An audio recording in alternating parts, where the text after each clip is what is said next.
The Orion Coalition War College's main lecture hall went unnaturally quiet as Commander Varek stepped onto the raised dais. Tiered rows of seats curved around him in a wide amphitheater.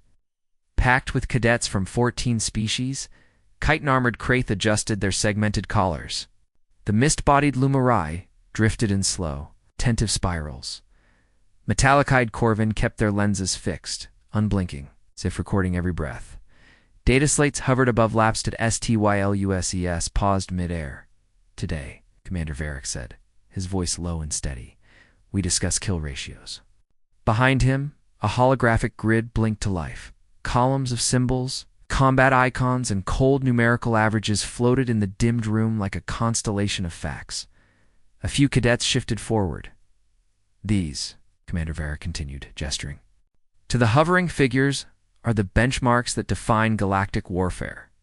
The display highlighted a set of elite forces, the Thraxian Shock Legions. 13-4, the Corvin Augmented Battalions. 192, the hive-linked Zephyrites, famous for perfect synchronization. 237. These numbers, Commander Varek said, represent thousands of years of doctrine. Genetic refinement. CYBERNETIC optimization, entire empires.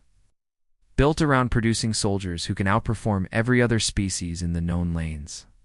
A faint ripple of pride moved through the non-human rows. Then a small sound broke the stillness.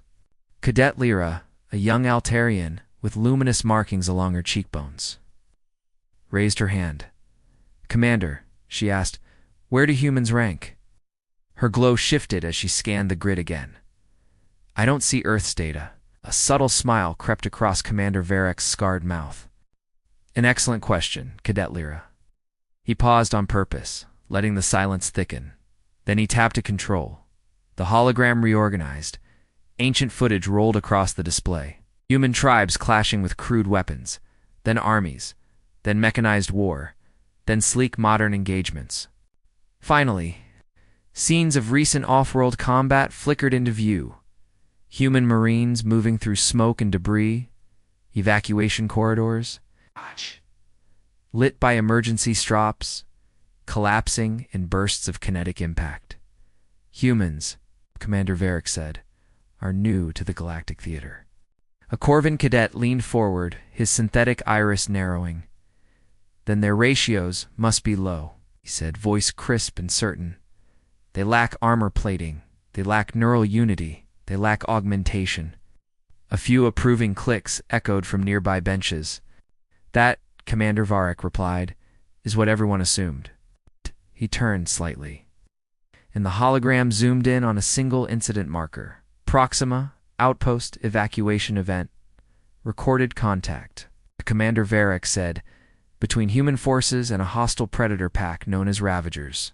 The display formed a tactical map. One blue icon, dozens of red. A Ravager, Commander Varek explained, is a pack hunter. Enhanced reflexes, razor claws, dense muscle fibers. Natural. Resistance to standard energy pulse. Most species require 3 to 5 trained soldiers to neutralize a single one. Cadet Luris. Luminescent patterns flickered with uncertainty. How many were there? Commander Varek didn't answer immediately. He let the question hang like bait.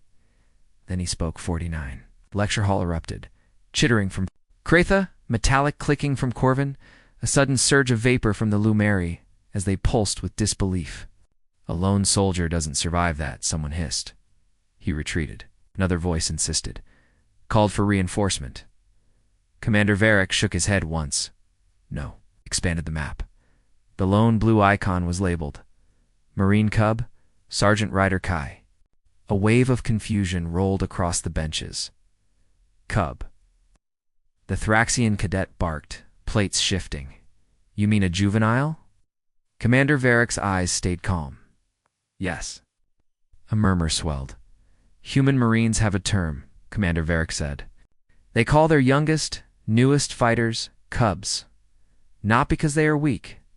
He let that settle, then continued.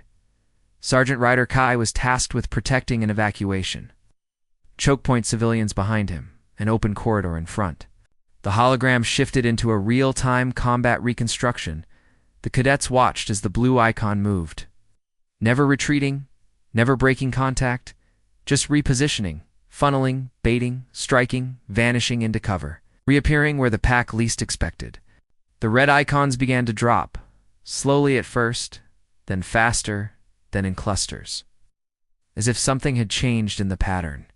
Impossible, Illumari whispered, its mist tightening into a dense coil. How does one juvenile hold against a pack that size? Commander Varek's voice became quieter.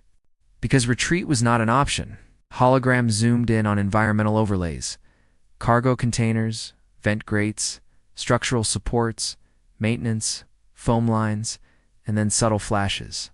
Trip patterns, collapse points, choke zones. The blue icon didn't fight like a normal soldier. It hunted the hunters. When the reconstruction ended, only one marker remained on the map. Blue Commander Varek kept his eyes on the cadets. When reinforcements arrived, he said, they found Sergeant Ryder Kai still standing at the evacuation point. He lifted his hand, and the display counted down for 9 hostile signals neutralized. The hall fell silent so abruptly. It felt like the sound had been ripped out of the air. Even the notoriously loud Kalari never stopped whispering, made no noise.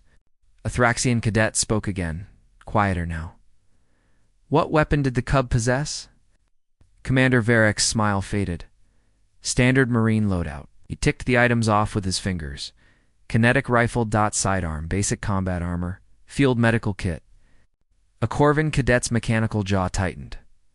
That does not explain the result. You're right, Commander Varek said. It doesn't. He turned back to the hologram. And you were all asking the wrong question. The display shattered into dozens of engagement windows. Outposts, boarding actions, drop zones, convoy. Ambushes, dozens of different planets, different enemies, different conditions again and again. Human icons, sometimes alone, sometimes in pairs, sometimes in small squads, were surrounded by superior numbers. Again and again, red icons fell. The ratios weren't close. They weren't even within the same scale. The question, Commander Varek said, is not what happened at Proxima. He pointed at the expanding data. The question is why it keeps happening. Cadet Lyra's voice was barely audible now. What is the average kill ratio for one Earth Marine? Commander Varek reached to the control panel, and for the first time, his expression turned serious in a way that made the hall feel smaller. He tapped once. A single number appeared, glowing softly.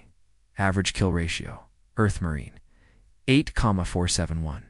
The number didn't move. It didn't blink. It simply hung there. Like a verdict, the cadets stared at it as if it violated the laws of reality. But how? Corvin demanded. What technology gives them that advantage? Commander Varek shook his head slowly. It isn't technology. He shifted the hologram again. Historical footage played. Humans clinging to cliffs and storms. Fighting predators with crude tools. Dragging wounded comrades through fire. Holding lines against impossible odds. Humans call it many things, Commander Varek said. Double quotes.